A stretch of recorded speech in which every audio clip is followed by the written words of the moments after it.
سیدی پیٹ ضلع کے مدور منڈل مستقی پر جامع صاحب صفا کے نام سے دینی مدرسہ قائم کیا گیا ہے، جس کا آج تاریخی جامع مسجد مدد میں الحاج محمد کمال الدین پرویز صدر جامع کی زیر صدارت منعقدہ تقریب میں افتتاح عمل میں آیا۔ افتتاحی تقریب میں ڈاکٹر محمد شیخ جاوید میڈیکل آفیسر سیدی پیٹ مفتی محمد اسماعیل قاسمی بحیثیت مہمان خصوصی شرکت کی۔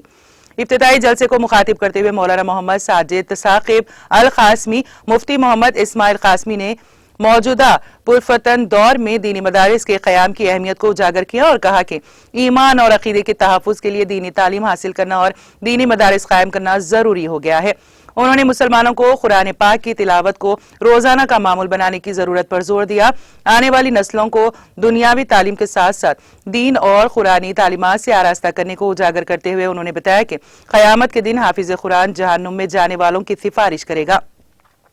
جس کو اللہ قبول فرمائیں گے۔ میجر محمد شکیل احمد مدنی، صدر کمیٹی محمد معین الدین اظہر، محمد داؤد علی افسر، محمد ذوالفقار علی ادیب اور دوسرے بھی افتتاحی تقریب میں موجود تھے۔